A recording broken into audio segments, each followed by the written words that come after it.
Hello, everyone, and welcome to Police Off the Cuff, Real Crime Stories. I'm your host, retired NYPD Sergeant Bill Cannon, a 27-year veteran of the NYPD. This case, this Kohberger case, of course, and all the different aspects of it is not going away anytime soon. We did a show about a week ago with, you see on the screen, Dr. Jay Lawrie. He was fantastic.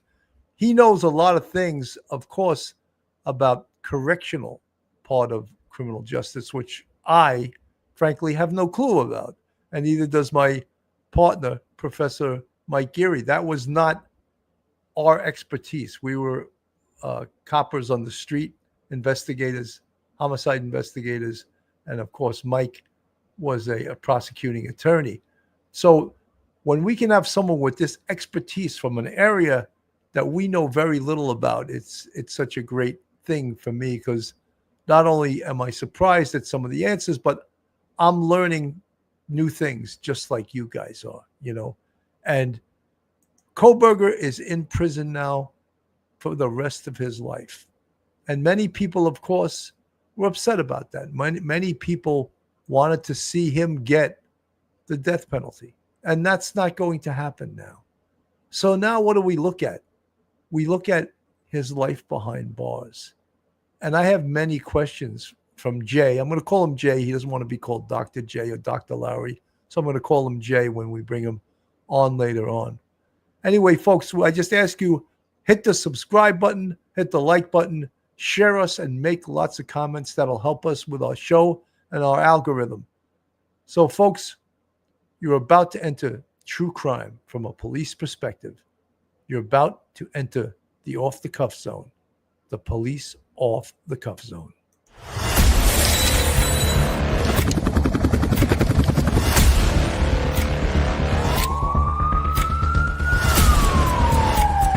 There has to be some common sense. They were the ones who called 911 to get him help, and now they're calling for change.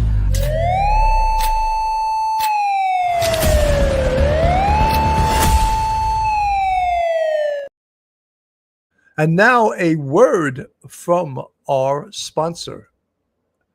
FanDuel by the Believe Network is now sponsoring Police Off the Cuff. FanDuel is a legal and regulated online sports betting platform operating in the United States. It allows users to bet real money on the outcomes of sports events across major leagues such as the NFL, the NBA, Major League Baseball, the NHL, and more. FanDuel also offers daily fantasy sports and online casino games in certain states. FanDuel offers Sportsbook, bet on sports games and player props, daily fantasy sports, draft a lineup under a salary cap and win based on player performance, casino, online slots, blackjack, roulette, etc. in select states, live betting, place bets in real time during games. FanDuel, the new advertiser, the new sponsor for Police Off the Cuff Real Crime Stories.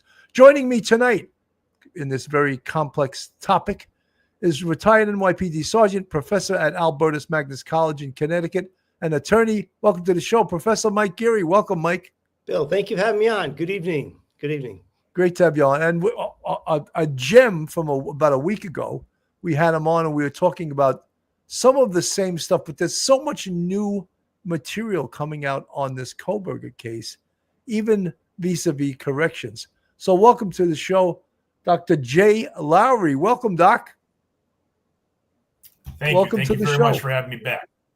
Oh, well, it was a no-brainer. You did so well the last time. Doc, so many questions we have of you because Mike and I are not correctional experts, and I even asked you to write me out some questions.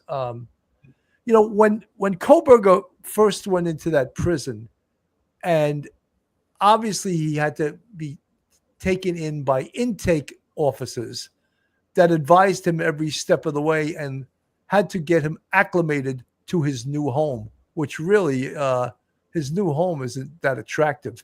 That looks like his new home there, or a semblance of that. So what is that procedure, Jay?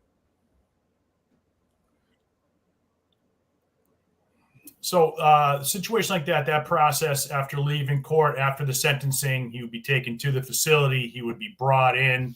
And there's an intake process. It would probably take a couple of weeks. He's had an extensive amount of preparation for this. He's been made aware what the situation will involve, what it will be like. He will be in solitary confinement, locked in 23 hours a day, be out of his cell maybe 1 hour a day, may get 3 to 4 showers a week, recreation once a day, normally for about an hour. And that will last depending on how he acclimates. So they'll want to keep him in there. Obviously, they'll do a suicide watch. That's something that they've done in county jail prior to his sentencing. They'll do that again. They'll do that type of assessment in the prison setting. And then depending how well he acclimates to that, they will begin the process of getting him set to be in the facility whether it's in that unit, eventually to another unit, or whatever the case may be. So the first few days are going to be, I would imagine, is going to be a lot of one-on-one supervision. They may have the camera in the cell, and then again, depending how well he does, will depend on what the next steps will be. Jay, one of the things that everyone is interested because he's a high-profile prison inmate in one of the Idaho's toughest prisons. And so many people are interested in how is he going to acclimate? How is he going to do? How is he going to be around the other prison inmates? And one of the things what we learned, at least on Long Island in the Suffolk County Jail, and that's a jail, not a prison, and they have Rex Heuermann, the Gilgo Beach killer, alleged killer, in the Suffolk County Jail. And we had Sheriff Errol Toulon came on our show. And he spoke that every time they move Rex Heuermann, they have to shut down the entire jail. They have to lock it down. They can't move him from his cell to the library because he's such a high-profile prisoner that someone would love to kill him just to make a name for themselves. Absolutely. That's certainly a concern. When you have an individual who's locked up like this and it's such a high-profile case, there's going to be a multitude of things the administration of the facility are dealing with. I do not envy the position of the warden at that facility right now, because everything is going to come down to that individual. So, yes, as you said, they will ensure that all their monitoring is done, that all their tours are done, that everything is properly logged, that everything is recorded. There's really, in my opinion, there's no way of really knowing what's going to happen. Obviously the situation with the Gilgo Beach, there's a lot of people, there's a lot of notoriety. What I found in my experience, again, I was in Connecticut, but, so Connecticut, for instance, we had death row. And when those sentences were commuted, all those individuals were on death row are now in general population level 4 maximum security facilities. So all those procedures, those 23 hours of lockdown, everything that they lived under while they were on death row is now completely flipped. And they're basically all general population level 4 inmates. So they go to their job, they get recreation, just like every other inmate in the facility. The decision on how much supervision to give somebody and how much to protect and look out for is always on a case-by-case basis. So again, that's going to be part with Kohberger. That's going to be part of this whole thing. They're going to, and they have informants, they have staff, how other inmates are talking about this individual, whether or not they're making any threats. All of those are sort of a normal part of prison, for lack of a better description. This comes down to, in my opinion, comes down to a matter of time. This is going to be a very slow process. I wouldn't be surprised if he was in there 1 to several years, but if I heard in 2 years he was out, that wouldn't surprise me either. Into general population, not out of that lockdown 23 into a general population unit. Jay, I always wonder, when you're a free person, you're on this earth and you're moving around, you have a car, you go out when you want, take a shower when you want, you go to the bathroom when you want, you talk to people when you want, you make phone calls when you want, you go on the computer. Now, none of that is true. Now, everything you do is going to be watched over. Some things you have to get permission to do. And losing your freedom must hit you like a ton of bricks once you really realize, holy shit, I'm not free. I'm in this little cell like an animal. And how am I going to deal with this? How am I going to mentally deal with living in this room 23 hours a day? How am I going to maintain my mental health? Absolutely. And I think for most people, that's your biggest fear, that immediate loss of personal freedom, that immediate loss of autonomy. So as you said, when I was, back when I started as a correctional officer, inmate didn't leave his cell unless I popped that door. He went to chow and we told him to go to chow. He came back. He went to work. We told him he came back. Everything was controlled. In that cell, you have limited autonomy. You can decide, am I going to do push-ups? Am I going to read a book? Am I going to use my tablet? So, I mean, you're really literally confined to whatever options that particular 6x12 offers you. So it's, and again, it's very difficult. Some people acclimate very well. Some people thrive on it. We had individuals who, when we had Northern, our Supermax, they spent, they did whatever they could not to leave because they enjoyed that. That made them feel comfortable. Some people can't handle it. Some people snap. So again, there's no way of knowing how the individual is going to respond until you actually witness how they respond. Right. Jay, I got a quick question for you. Given his notoriety and the fact that he killed 4 people, he doesn't seem to be the kind of person. He's not hooked up with any sort of mafia family, any sort of criminal organization whatsoever. Is he more likely to be thought of as the person who's going to be the victim of some sort of crime, or the kind of person who may actually prey on other inmates?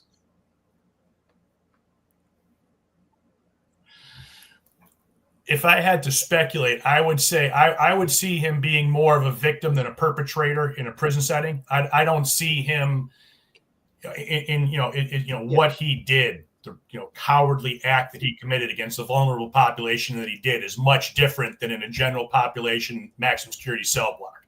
So that's not going to work. So I would be much more surprised if he was not, if the issue centered more around him being victimized than actually a predator, because he doesn't strike me as a predatory individual in that setting, especially as you said, coming in, has no affiliations, no gang ties, nothing like that. So again, I believe it's much more likely he would be victimized than a predator. Right. This is from Court TV. I want to play a little bit of this. That Kohberger would often question him about his past criminal offenses and why he was in the maximum security wing of the jail. I asked the inmate what he thought of Kohberger's intelligence.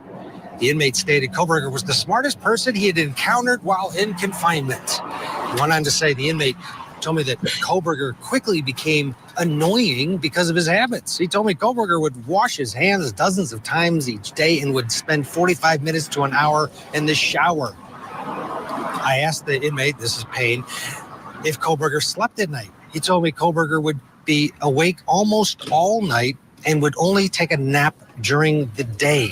He said he could hear Kohberger moving around, shuffling all night, which also annoyed him. And then Payne says, I asked the inmate if Kohberger ever lost his temper. He told me that on one occasion, Kohberger was video chatting with his mother, which the inmate said he did for hours each day, while the inmate was watching sports. The inmate yelled out, "You suck," watching the game, whatever he was watching, at one of the players on one of the teams, in which point Kohberger then got up, put his face out of the bars, and aggressively asked if the inmate was talking about him or his mother. Wow. Jack, what do you think of that? So, you don't know. I mean, there's Kohberger being aggressive back to someone that obviously, but again, he's behind bars. So the guy's not going to be able to get at him, so he could scream and talk back as much as he wants. But Jay, I agree with you. He seems to have the personality that he's not a tough guy. There's no way he's like a educated criminal, but he's definitely not a tough guy. Exactly. And that exchange right there sort of reemphasizes my belief that he would be much more likely to be victim. He's the one that can really, and again, the limited amount of information, just he could really upset a block. He could really throw the block out of whack with those. So with the behaviors, because what you want to do, in my opinion, the easiest way to go to prison is stay under the radar and do whatever you can to be avoided. If he's yelling out of his cell, if he's staying up all night, if people are annoyed with him, he's going to make that target that much bigger. So, yeah, I mean, I see the issues around him certainly being victimized because, again, and it was a great point, Bill, standing behind the bar yelling out, they can all do that. What happens when that door pops? So, that's I guess for him, that's the beauty of the 23-hour lockdown. You put him in GP, he's not running his mouth like that. And if he is, he ain't doing it twice. Absolutely not. Melanie Sears from the chat. If BK doesn't have a chance of reintegration, what would be the mission of the prison for someone like him? Improve public safety? No, punish. To punish him. And also to keep him out of society because he just took the lives of 4 people. But that we still have something called punishment. Isn't that correct, Jay? Absolutely. And that's one of the, a lot of individuals, when we have the initial conversation about, what is prison? And I mentioned it last time, I should probably clarify a little more. What are the justifications for punishment? Why does our criminal justice system punish? And as you said, we punish people for retribution. We want retribution. We want incapacitation, which simply means what you said, removing them from society for a certain amount of time so they're no longer a threat to society. We punish for deterrence, either specific or general. For in this case, it would be specific deterrence isn't going to work because it's not the person. He's never getting out of prison. So to deter other people in society from doing that. And then the last one, in no particular order, would be rehabilitation. To what extent, and again, Kohberger probably doesn't qualify for this, but there are a lot of people that do. So you're absolutely right. We need to, each individual needs to decide what reason for punishment do you support? And they're not mutually exclusive. You can support the idea of punishment. You can support retribution, eye for an eye. But you can also agree with the idea that keeping them out of society is a good thing to protect society. So there's a lot of reasons, there's a lot of justifications, and I think what people struggle with, and this is his Wi-Fi is cutting out a little bit. Having these conversations, some people, prisons, all rehabilitation. Some people. I'm going to take him out, Mike. Okay. Talk about rehabilitation. I'll let him back in. His Wi-Fi is cutting out. You could talk about rehabilitation, incapacitation, those things. Yeah. Well, people want to think that if you punish someone, you take them out of society, you're a little retribution, but you also realize that, like, say, 90% of the people are going to return to society at some time in their life. So you want to have them rehabilitated at some point so that when they do get out, that they will, be ready and willing to be a lawful person back in society again. Jay, can you hear us?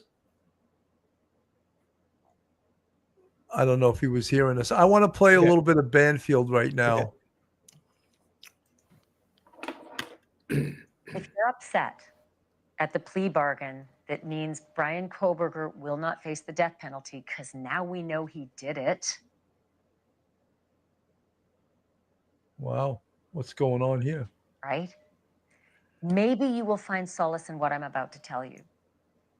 He better be real comfortable on a metal bed frame with a thin mattress and possibly no pillow for the rest of his life.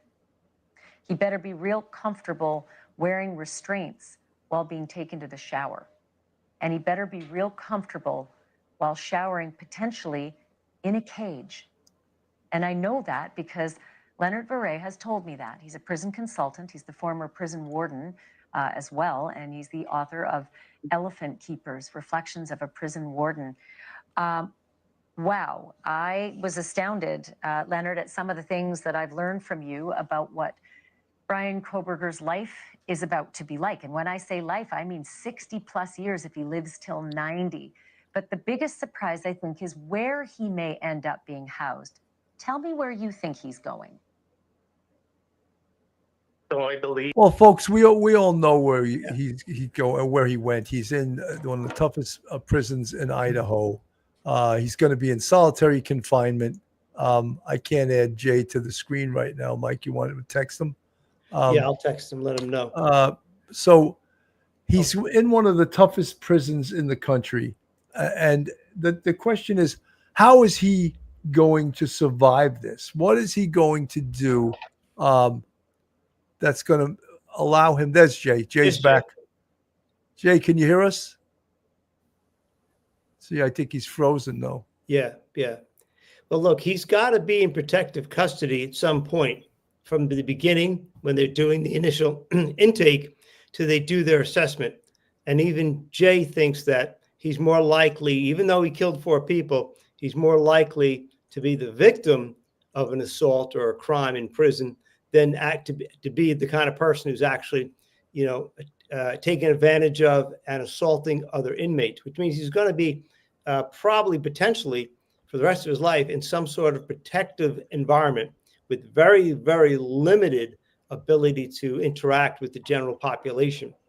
And we do know in New York and probably other states that if you are classified as being a special person, you may be a killer, but you may also be in a population where there may be other people who are threatened, like say correctional officers or police officers that are that have been convicted of crimes, pedophiles that have been convicted of crimes, gang leaders that may be threatened. So you may have a real mix of people in a particular protective custody environment.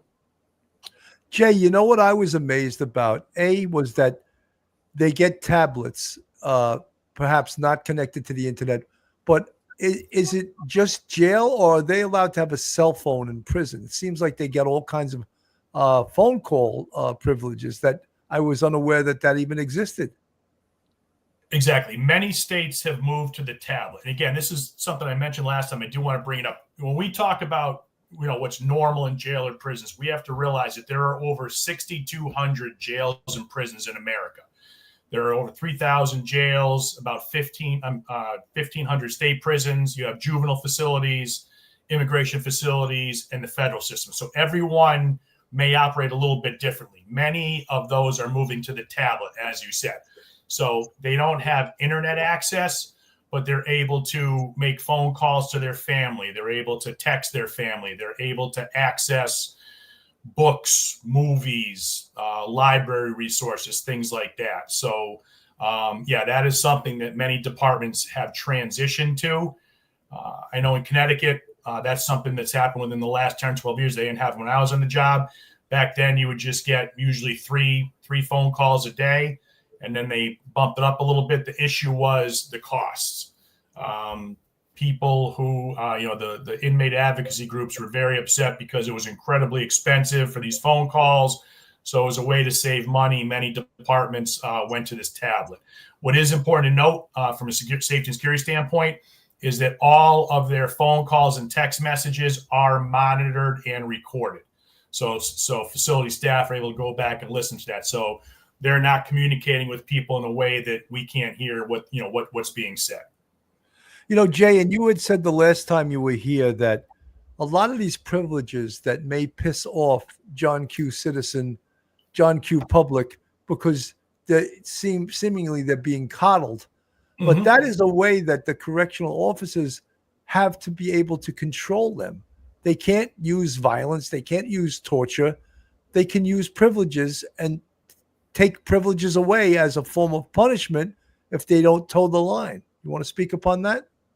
Absolutely. It's interesting to me when I have conversations with individuals, and that's it. They feel, that they're being coddled. They feel that it should be tougher. They feel that it should be more deprivations. Well, I completely understand that. correctional staff have to work in that, that environment is already dangerous enough. And the reality is, I joke that I worked the prison for 10 years before my mom realized I didn't carry a gun at work. She always thought that I had a gun. But, you work so when I was a rover in a cell block, so maximum security, general population cell block, 96 inmates, I was the only staff member on the floor touring. One other officer was locked behind a secure control center. So you're that one officer, you're walking around. I don't have a gun. I don't have a baton. I don't have chemical agent. I don't have a taser. So you are interacting with individuals in a different sort of way. So that violence and that brutality, while I completely understand why people feel that way, is just, it's not the way prisons operate. Same way for policing. I'm sure.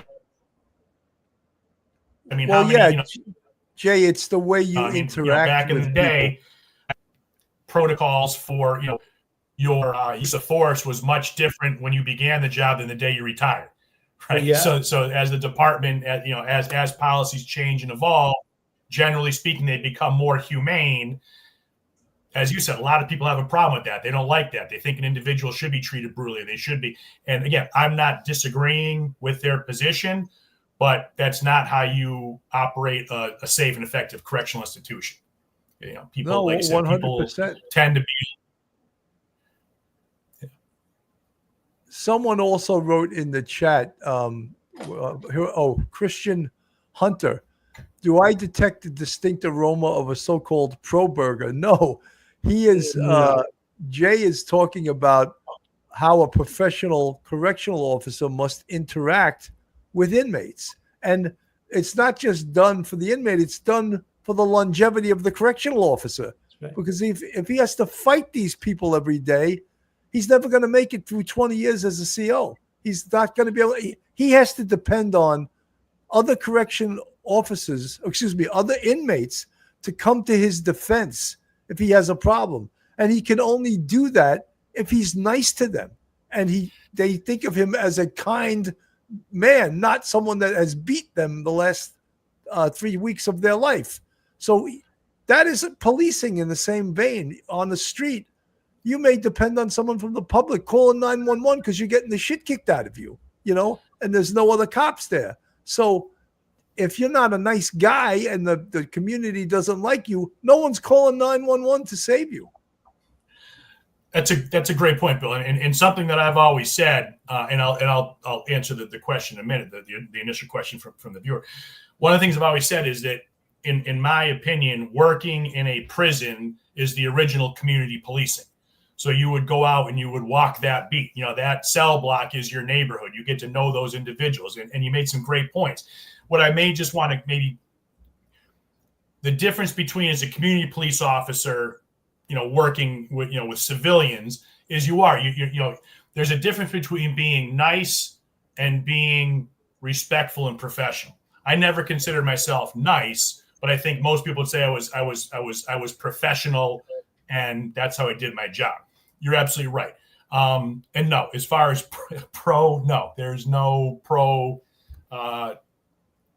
There's no pro. I think it was pro Kohberger. Kohberger, Kohberger. No, play on the word. I want to apologize if in any way, shape, or form that's how it came out. As I said, and I guess, and I'm going to explain this, and I hope it makes sense. What Kohberger did was, in whatever adjective you want to use, horrific, inexcusable, animal, barbaric. I'll agree with any of those adjectives. The reality is, in a maximum security prison, there are dozens, if not hundreds, of individuals very similar to him. The thing about Kohberger, and again, over my 20-year career, I had, if you were to go back in Connecticut and look at the most violent, heinous crimes, I had all of those individuals at some point in time throughout my career. So this idea that he's not necessarily an anomaly in the prison system. What he did, there was a great deal of notoriety. We spoke before about the Cheshire home invasion. Everybody heard about the Cheshire home invasion.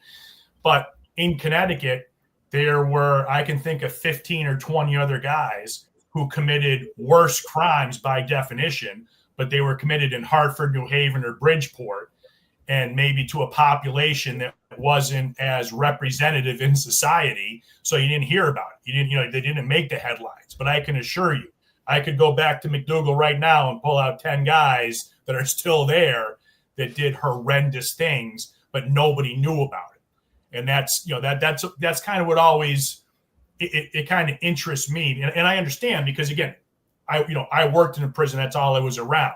So, but if you're not, people are kind of surprised by that. Like I said, Kohberger, he's nothing. I mean, he's insignificant in so many ways, and only more so in that prison setting. He's the new thing now. He's fresh meat, whatever you want to call him. But again, within a matter of months, if not years, it's going to be somebody else. So, Jay, how do the other inmates look at Kohberger as? Do they look at him as just as a psychotic that killed 4 people, or did they admire him? What is it? How do they view him? Again, it's a little difficult to say, because he just got there and we don't know. I mean, based on my experiences with individuals like that who committed similar crimes as that, I think, again, what makes him unique is, to whatever extent his level of intellect truly is, because inmates are predatory, generally speaking. There are many inmates who are predatory, so they're going to prey on individuals for different reasons.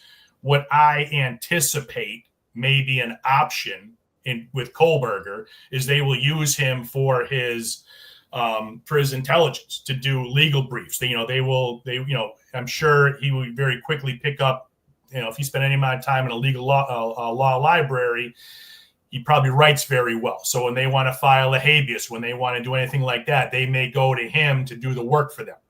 So again, and that's in the future. Right now, I think, as we mentioned earlier, there's various reasons he may be targeted because of the notoriety. And again, what you have to bear in mind, and this is as deranged, as psychotic as Kohberger is, as I said, so is almost everybody else in there. So to predict how others may interpret him it's impossible, because you don't know.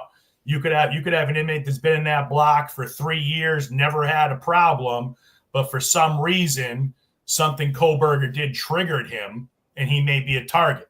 But again, unfortunately, it's one you don't know until you know. It's at this point, everything is very speculative. Well, I would think that he has a much higher level of education than 95% of the inmates in that state prison. So he is probably viewed as this, genius and this super smart guy. He was on his way to his PhD. He's got his master's degree. And so, they look upon him, oh, this guy's educated. Most people in prison, they'll be lucky if they have their high school equivalency. And many of them get it while they're in prison. Exactly.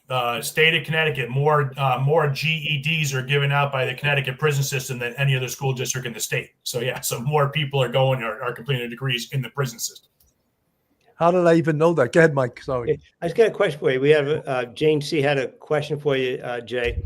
Have you ever been in a prison when a riot broke out? So I laughed. So the term riot is semantics. So riots are determined by our commissioners. So the department commissioners determine. I've been involved in some melees. I've been involved in some mild disturbing. There's it's and you get that. So one individual. I haven't been involved in a massive, wide scale where we lost the entire facility. Something like Santa Fe or Attica, certainly not to that level. But I've been involved in situations where maybe 1 or 2 blocks or a sector of the prison, it was touch and go for a little while. Yeah. And I'll be honest, I mean, everything is relative. If you're only one person and you're in a block with 96 inmates and something jumps off, I don't care what you call it. To me, that's a riot. So if I'm on number 96 to 1, that's right. But yes, that's been my. That's a riot. That's a riot. Before Jay, someone asked this the last time, the difference between jail and prison. Jail, you're not convicted yet, and for the most part, you're going to do less than a year in jail. Prison, you're convicted, and you're doing more than a year because you got convicted of a felony in order to be eligible to go to prison. In New York, it's always like you're going upstate because all the prisons happen to be upstate. And it seems like all the inmates, so 90% of them are from downstate or the New York City area, probably occupy 90% of the beds in New York State prisons. It's just the way it is. Absolutely. And as you're well aware, that was exactly the formula that caused the Attica prison riots. You had all these young men from New York City going up to Attica, New York. The demographics were quite different. There was, that was one of the primary factors was just that, as you said, that dynamic. You had a great deal of disparity in the staffing, and that was certainly one of the reasons. And that's one of the reasons that I think New York State DOC made such a big effort to to better train and give staff the skill sets they need to work with diverse populations. Well, Jay, without getting too deep into the politics of this, there's many that say they call the prison system the prison industrial complex that is in poor white neighborhoods in upstate areas in order to give these people jobs and to keep the other people down by keeping them in prison for. I mean, I don't believe that, but that's what's been argued on several levels.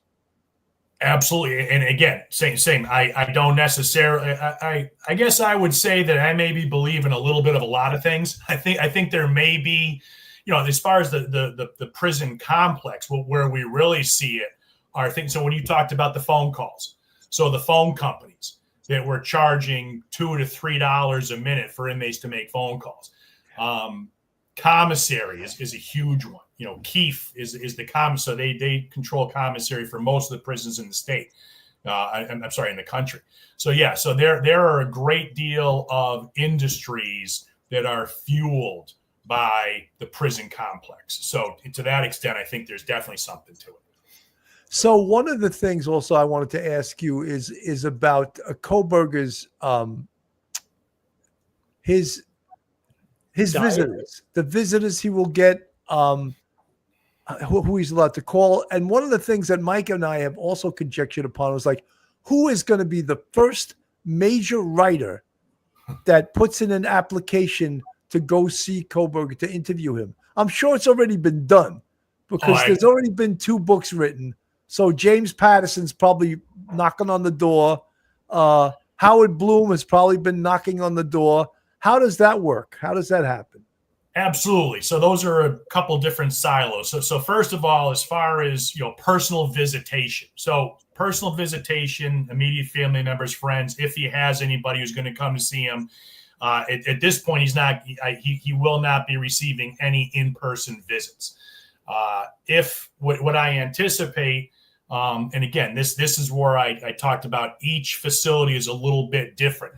Some places, all of their visits are behind glass. So as if anybody's ever seen the TV, you pick up the receiver, the other person picks up the receiver, they put their hand up. It's very romantic. You have a conversation. So all of those are called non-contact visits.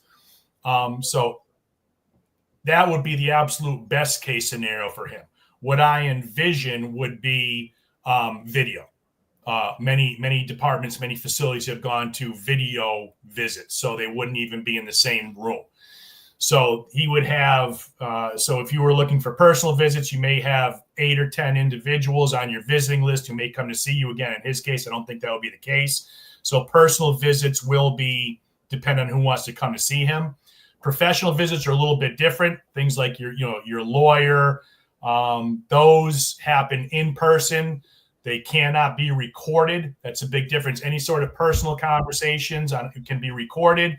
Anything professional, any sort of legal interaction cannot be recorded. So that's done in a secure area in privacy. And then again, to your other point about individuals reaching out, he's going to be getting correspondence from all over.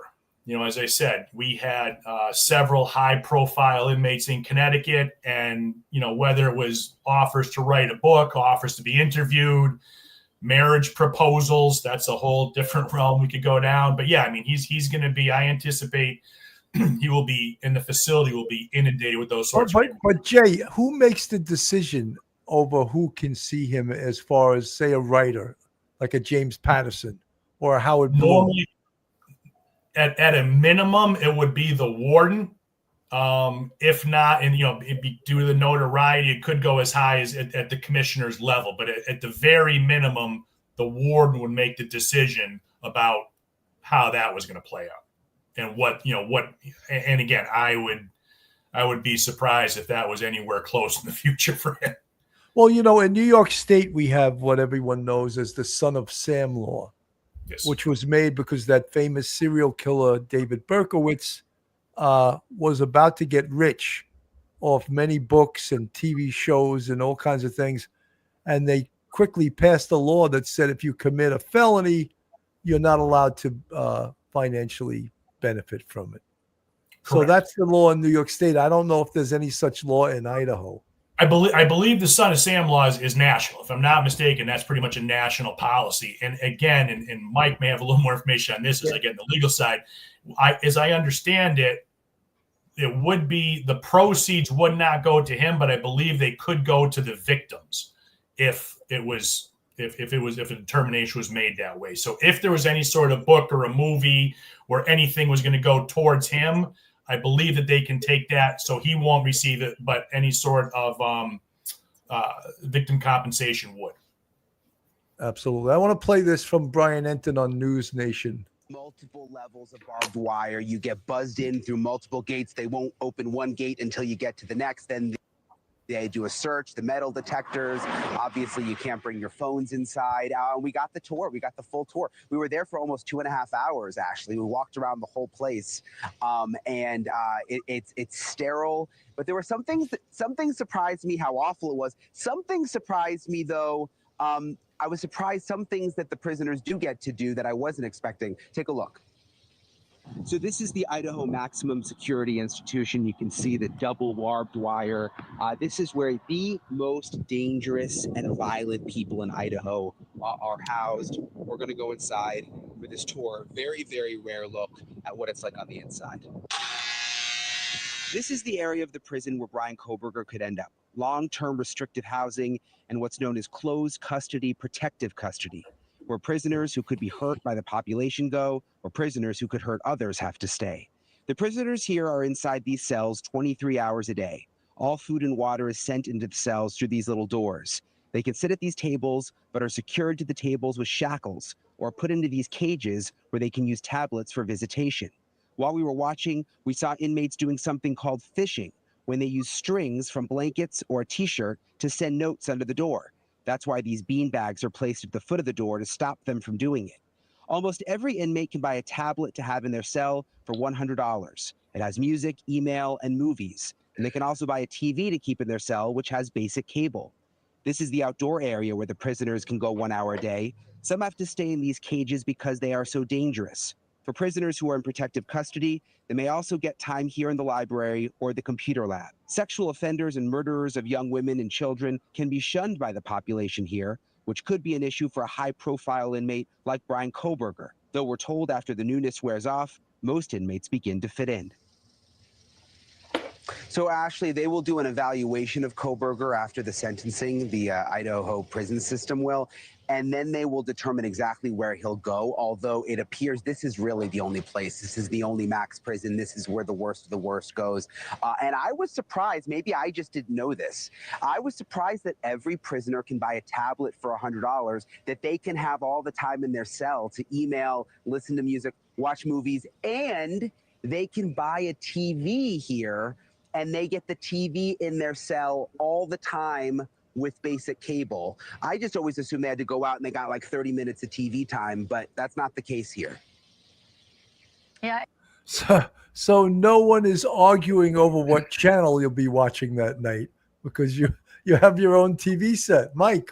Oh, I just looked this up. According to the Idaho Independent, Idaho does not have specifically a Son of Sam kind of law, which means that unfortunately, if he was to sign a book contract and get proceeds, the families would have to file a lawsuit and then win in court like the Ron Goldman's dad did with O.J. Simpson.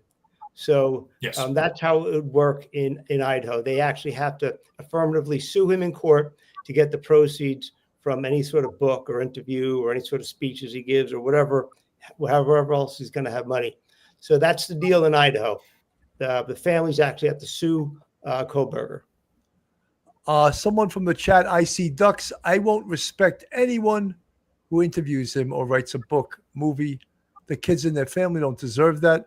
I wish people would act like humans.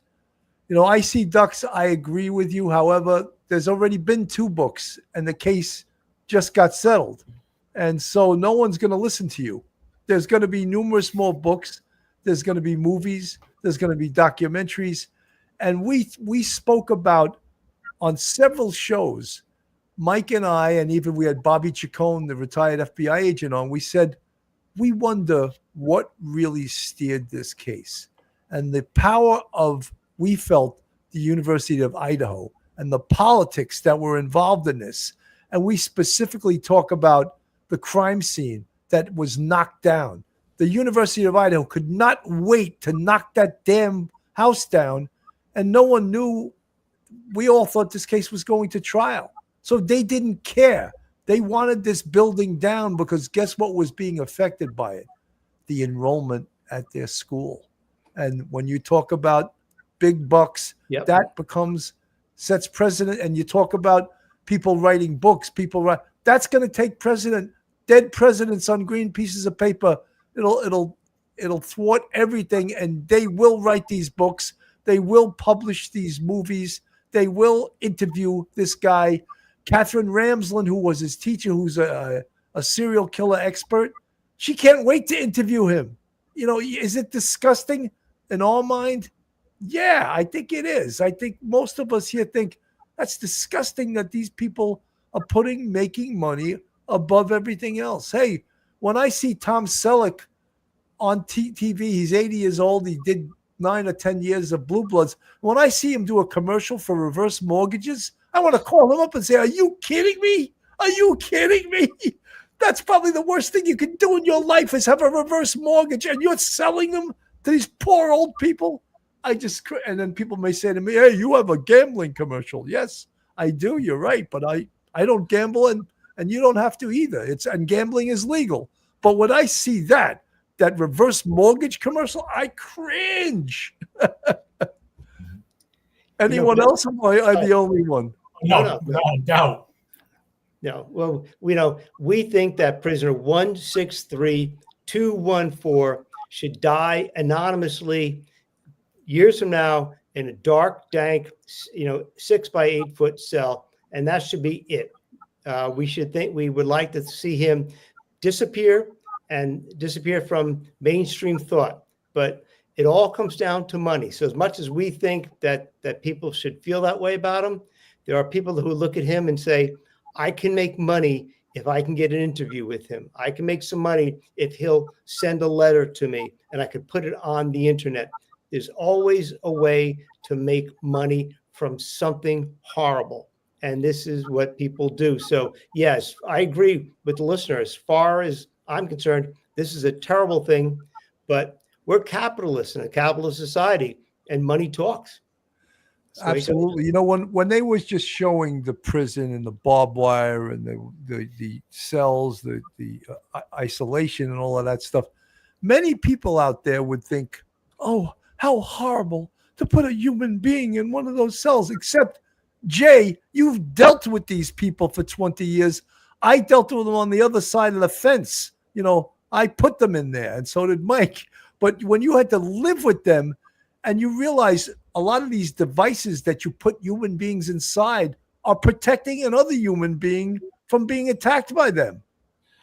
Absolutely. We had this conversation, off camera last week. And again, before I started, there are my views on, and I will fully admit, this is an absolutely selfish and self-fulfilling policy and viewpoint that I have, but hear me out. Before I started working in the prison system, I felt the same way everybody else. Like, this is ridiculous. They should sit in their cells. They blah, blah, blah, blah, blah. And then I started working in the prison system, and I realized that when they had the TV in their cell, they were in their cells watching TV, and they were on there. You know, we had, whether it was a TV or, you know, something, they had Game Boys, they had CD players, they had all these things. And what that meant was they were in their cells, they were playing their Game Boy, they were watching TV, they were not thinking about stabbing me. And my very selfish attitude is any time not spent thinking about stabbing me is productive time. So again, completely selfish. I fully admit it. But as a staff member in there, you and again, and I say it kind of jokingly, but the reality is we have almost 2 million people incarcerated right now. 95% are going back to the streets someday. The guys that I had that I never thought, I heard from a guy last week, he just finished a 50-year sentence. He's out in the street. He finishes time. I'm going to put Banfield back on, and we'll get his Wi-Fi going Every better. place is a little different, and I think a I lot heard of he was people out are upset at a about the TV. fact Why that may they, why they may prisoners have are given these all that, rights and privileges. A lot of people time think in they their should. cells with entertainment. I've Absolutely. Let me go back to Banfield. also heard another story which is crazy, Brian, and that is that they're watching true crime. These are criminals who have committed true crime being entertained by shows about true crime, which is just sort of an irony that blows your mind. Talk to me about the death row inmates, though, because he was likely going to be one of them. Is he going to be housed near them? Will he be able to talk to them? Will he ever see them and think, well, I could have been you, but I'm here? No, so they're kept totally separate. They're in the same prison. I think there's 8 of them who are here. I think that's the number they gave us. They're actually kept together, like in a pod together. So Bryan Kohberger will not be associated with them. Really, I don't think he's going to be associated with much of anyone, at least to begin with. Eventually, it sounds like he could sort of move up to where he would get some socialization with other prisoners who they deem don't want to hurt him. But that seems to be a big concern, that he's going to have a target on his back based on his notoriety and based on the awful, heinous crimes that he committed. We spoke with a local bondsman who knows the prison system very well. He's been to a lot of these places. This is what he said about that, Ashley. What will Bryan Kohberger's life be like there? His life is going to be a little more harsh than what it was in the Ada County Jail. When he was there, we couldn't legally say he was guilty yet. Now he is guilty. He doesn't have all that, you know, kind of back and forth stuff. He is a guilty murderer, and he's going to have to be segregated. As you may know, people in prison don't like people that hurt women or children. And he's hurt women. And that's not something that the inmates there take lightly to. It's something that is definitely going to put a target on his back. And the people in that same prison are the most dangerous. They're the most dangerous in Idaho. That's where it is. The facility he's in is a men-only facility, and it's the most dangerous prisoners in Idaho. Thank you. So, oh my God. Somehow Cuomo always beats me to the punch. I get him off the air as quickly as possible. So, yeah, I mean, people are enamored that look at prisons and they just think, oh my God, it's so mysterious. Imagine being in there. You would lose your shit in about an hour. You know, it's like not something, but people on the outside that are free look at prisons and they're so, I don't know, it's something about it that it's mysterious. It's like they just love it. They eat this stuff up. Absolutely, yeah. I mean, this, you know, the last 30 years, every time I go to a party or a social event, it's always, you know, what are the prison stories, you know, and people, like you said, people are enamored by it. It is. I understand that it's an entire world that exists that the majority of society has no real idea what that structure, what that function is really like. And it's a mysterious thing that they want to learn more about. And they're just like, it's this, you know, every time I ever went into, I was in Rikers, I was in the Tombs. I never went into a state prison, but every time I went in, I couldn't get out of there quick enough. I was just like, this is horrible, you know? And everyone in there wants to kill me. They know who I am, you know? And I'm just like, I didn't like it. I didn't like going to Rikers. Rikers to me was like a huge shopping mall that they just let everyone just walk around like they were going shopping. And I was like, this is crazy, you know? Oh, absolutely. Yeah, no, it is. I will never forget the first day that I, walked into facility and when those iron doors start shutting behind you, and the block that I was working was about a quarter mile from the front gate, and you knew if something goes wrong, you're not getting out. And that's it. I mean, they remember in the academy, they told you. So Mike and I are working the block together. Mike is in the control center. He's in a secured controlled center. Inmate comes up, puts a knife to my throat, tells Mike, give me the keys or I'm going to cut his throat. Mike's job is to not open that door and properly document the report of me getting my throat cut. Oh, God.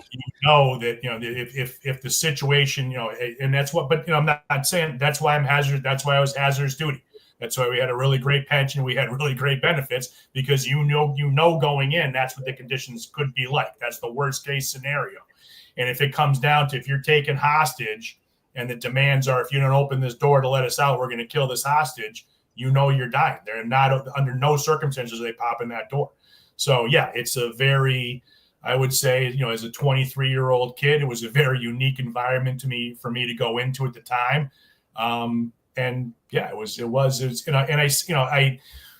I kind of describe the job. I don't mean to say that every day, all day. I describe the job as 99% pure boredom, 1% sheer terror.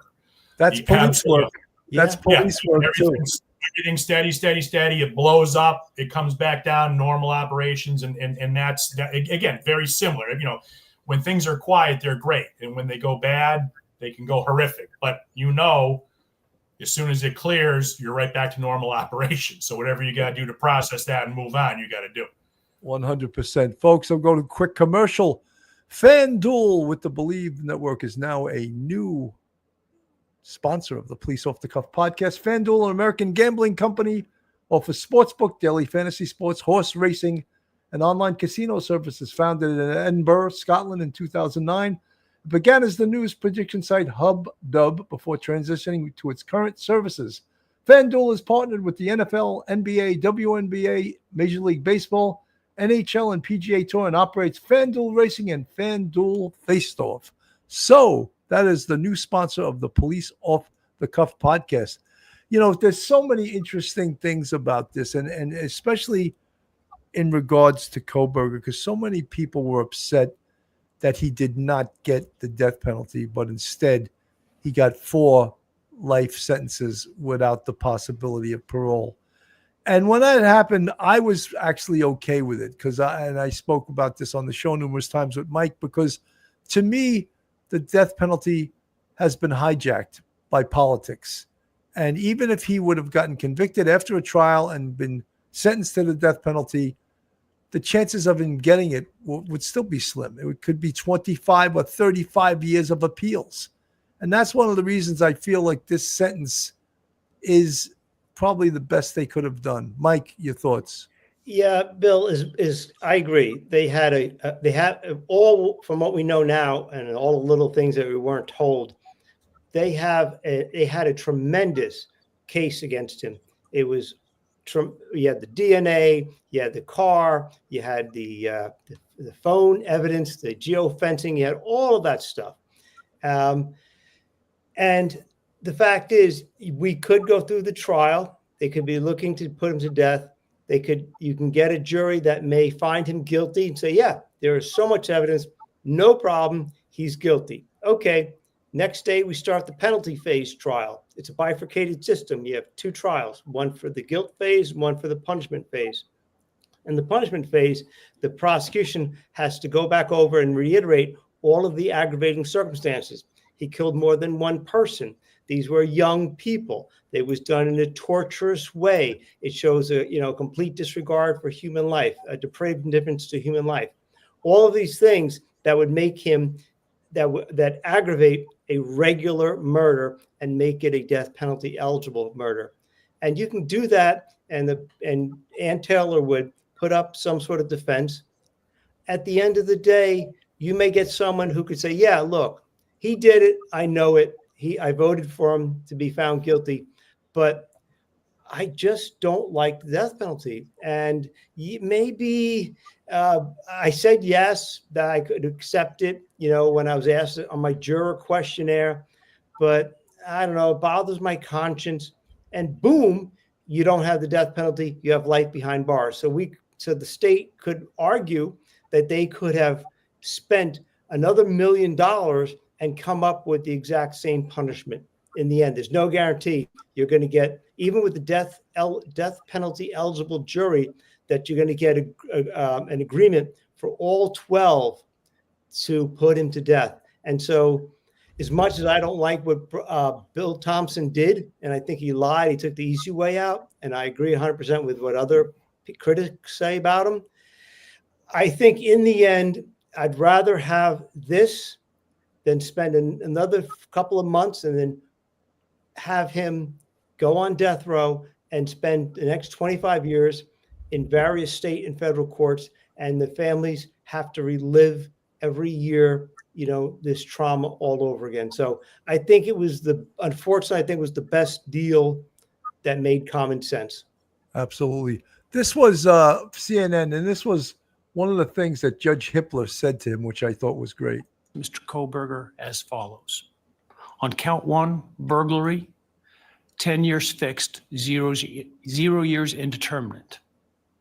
I also impose a fine of $50,000. Count 2, first-degree murder of Madison Mogan. I sentence the defendant to a fixed term of life imprisonment without the possibility of parole, a fine of $50,000, and a civil penalty of $5,000 payable to the family of the victim. On count 3, for first-degree murder of Kaylee Gonsalves, I sentence the defendant to a fixed term of life imprisonment without the possibility of parole, a fine of $50,000, and a civil penalty of $5,000 payable to the victim of the family, or to the family of the victim, pardon me. On count 4, for the first-degree murder of Xana Kernodle, I sentence the defendant to a fixed term of life imprisonment without the possibility of parole, a fine of $50,000, and a civil penalty of $5,000 payable to the family of the victim. On count 5, for the first-degree murder of Ethan Chapin, I sentence the defendant to a fixed term of life imprisonment without the possibility of parole, a fine of $50,000, and a civil penalty of $5,000 payable to the family of the victim. The sentences on counts 1, 2, 3, 4, and 5 shall run consecutively to one another. Restitution will be left open for 60 days. Defendant will be required to submit a DNA sample and a right thumbprint impression to the Department of Corrections and comply with the DNA Database Act. I remand the defendant to the custody of the Idaho State Board of Corrections for to be imprisoned in an appropriate facility and execution of the sentence where he will remain until he dies. And that is. So that is the greatest thing, because the last word Judge Kohberger said was that's where he will remain until he dies. And people wanted to hear that. People wanted to hear that, in essence, this is a death penalty, and this savage, who we'll refer to as BK, or like Mike knows his inmate number. 163-214. Okay, that's how we should refer to him, that he's going to spend the rest of his life in prison. And many people ask me in the chat, how is he going to pay back that money, the retribution? He's not. Basically, he's not. I mean, it's like a formality. He's never going to make any money other than for the license plates he makes, or whatever, 22 cents an hour, whatever they pay them in prison. But he's never going to pay that. So that's just on the books as a sort of a formality. Jay, your thoughts on that? Absolutely. Yeah. The restitution is never, and again, if it is, it would be a token gesture. I mean, if he's making $14 every 2 weeks, they may take a percentage of it. But no, he will never fully pay off that restitution. No. And the good thing to us folks outside the walls of these prisons is that hopefully he will never get out. But I say that hopefully because I have no faith in the system. In New York State, there's many cop killers that were sentenced 40 years ago to life without the possibility. They're all walking the streets right now because of Governor Andrew Cuomo, that pardoned not all, but a lot of them before he left office in disgrace. He pardoned these cop killers, and they're now walking the streets. So I will never say any of these sentences are life without the possibility of parole, because we see people walking on the streets that was their sentence, life without the possibility of parole. Professor Mike.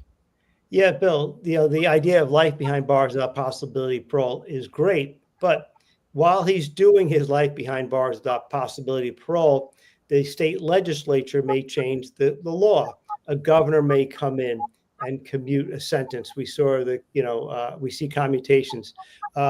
They may just decide, you know what, just change his sentence a little bit to life behind bars without possibility of parole to after 25 years, you get to see a parole board, and then therefore throw it to a parole board. We see this in New York City.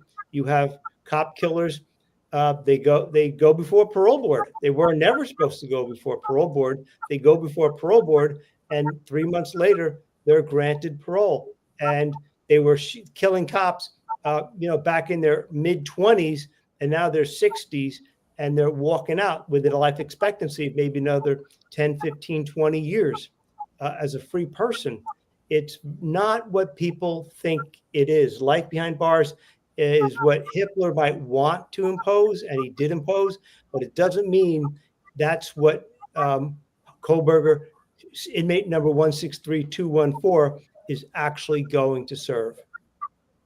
Well, as we said, even the I don't remember the Brinks robbers in Rockland County that killed three cops on the scene.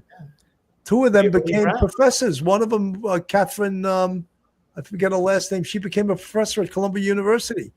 Her husband, they were the parents of that San Francisco DA who was fired. I can't think of his name right now. Right. But they were all radical. They were with that group, the Underground. And lo and behold, 40 years later, I don't want to get too political here. They were let out, and one of them got a job as a professor at Columbia University as your tax dollars at work, and they killed cops in a Brinks armored car robbery. Yeah, Waverly Jones. No, that was Waverly Brown was in the and O'Grady. What's that? Yeah, O'Grady and Jones. O'Grady and Brown. Yeah.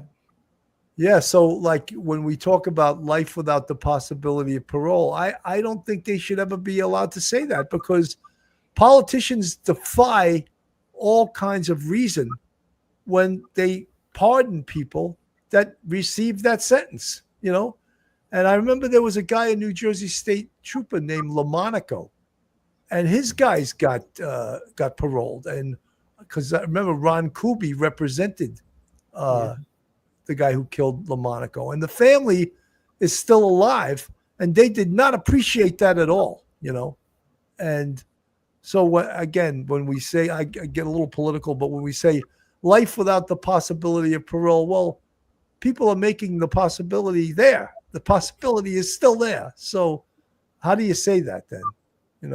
Jay, we'll blame you. Again, I'm gonna play the semantics game, because technically a pardon is different than parole. So I would guess that would be their argument. The individual is not being paroled because they're not going to parole supervision. They're being pardoned. So because they're being pardoned, you can still have that. Something a lawyer would say. Sorry, Mike, I had to get that. That's okay. Boom, right back at you. Prison guard couldn't figure that out. A lawyer would know. As I said, so many people are fascinated as to what is going to happen in prison with Bryan Kohberger, with the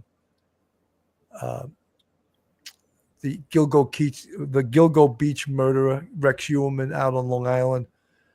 And really, if you knew what their day-to-day lives were, you wouldn't really be enamored by it at all. It's sitting in a room for 23 hours a day, playing with your tablet or watching Police Off the Cuff. I don't know if they're able to get this show, but, imagine Kohberger was watching true crime shows. But here is a guy who trained himself, studied other serial killers, because that's what he surely would have became had he gotten away with the murder of these 4 young students. But it's sort of now he'll sit in prison for the rest of his life. And as we had Scott Rouse on, who analyzed all of Kohberger's body movements, his body language. And, here he will be sitting or laying in this room for 23 hours a day. And if there's any consolation to the victims, to the families, to the people of Idaho, that's all there is. Think of this room, look in this room. But I think for most people, that's not a harsh enough punishment. Mike, your thoughts? Yeah, Bill, look, it's for a guy who's a hypochondriac, washes his hands constantly, 20 times a day, takes a shower every couple of hours, has a vegan diet. The sheer boredom, probably the diet, the inability to take a shower when he wants, harassment from other prisoners. He's going to get it. It's going to be pretty hard, and he deserves all the harshness that anybody dishes out. No sort of empathy for him. He got himself there, and he made a deal with the devil. He thought it would be better than facing the death penalty, and he took this deal. And I hope it's as miserable as the inmates can make it for the next, say, 40 years of his life, 50 years of his life, 60 years of his life. Absolutely. Pat Sanford from the chat. It's interesting how many of us have experienced horrific things and watch true crime and trials now. There's a community here that understands each other. Pat, I don't think that, and I'm glad you do follow true crime and this group, this family, this whole people that watch Police Off the Cuff. But as far as the human condition, there's no one on this earth that escapes the human condition, and the good, the bad, the love, the hate, the discomfort, the pain of going through this life. There's no one. You could be a billionaire and you'll still experience some of the same shitty things we all experience. So I understand where you're coming from, but I also understand the human condition. And I think that, Jay, you would agree with me. I could see you shaking your head. Absolutely. Yeah, that's it. The interesting thing about corrections, the prison system is, again, none of it's mutually exclusive. There are so many individuals who are incarcerated who have family members who were victimized previously in other situations. There are so many staff that have individuals who are. So as you said, no one is immune from it. And it was always, and to the point about, will this individual be will he be victimized? Yeah, there might be someone with a college-age daughter who it will just resonate with them in a way that we can't comprehend. And whatever that human condition you spoke about is what led to it. And there may just be this perfect storm where he's doing everything he's supposed to be doing for the next 2 to 3 years. He gets the general population, or maybe he just gets out of cell and that individual gets a chance, and the first shot he gets, he takes him out. It's a very real possibility. And that's, it's so, I said it earlier, it's so obviously nobody knows what the future holds for any of us. And you can imagine, in our normal society every day, you can imagine how much more magnified that is in a prison environment where all you're surrounded by is threat and potential violence. So it's just even and negativity.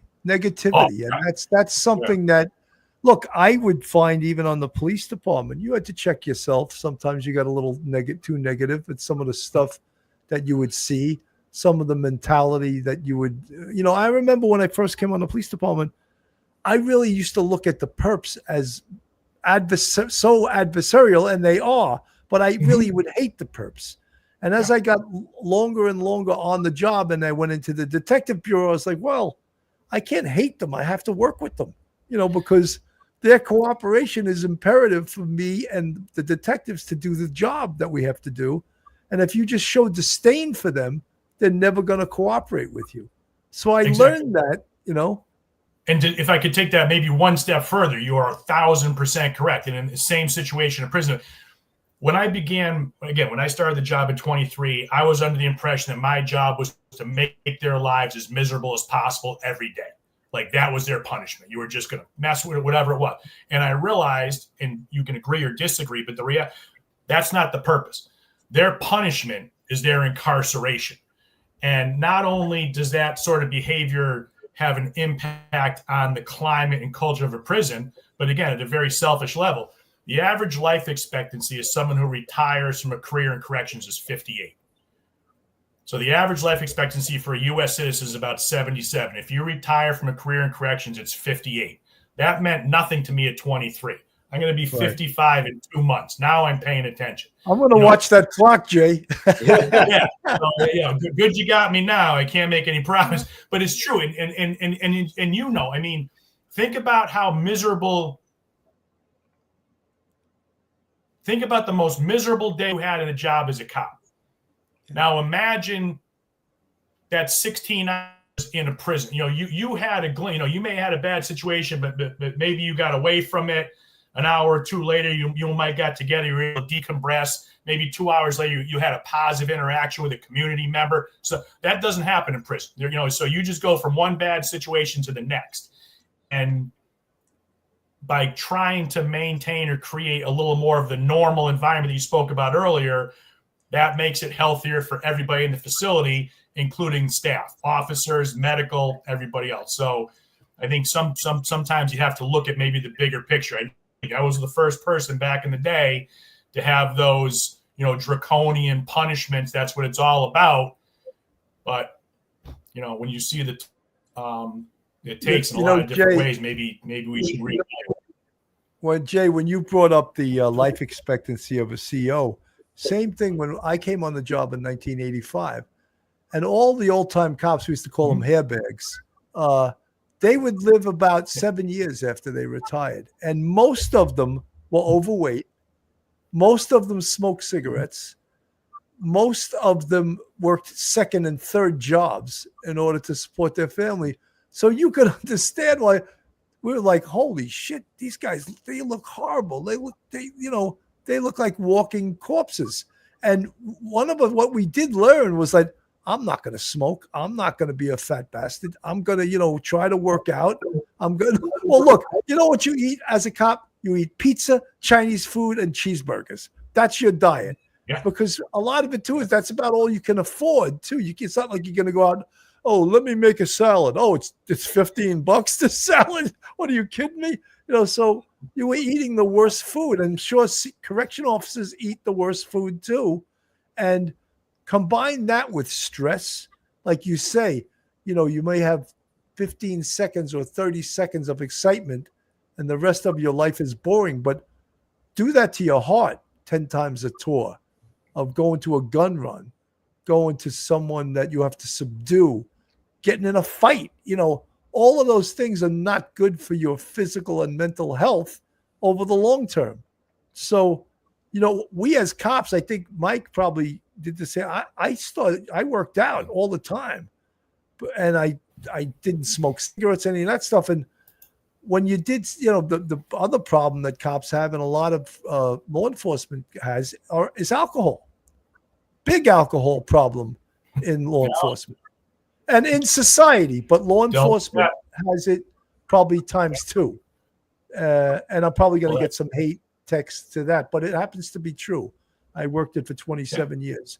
And jobs, corrections, police, they say doctors, Wall Street guys, a lot of alcohol problems, On the police department, you can't have a drug problem because if you do, you get fired. So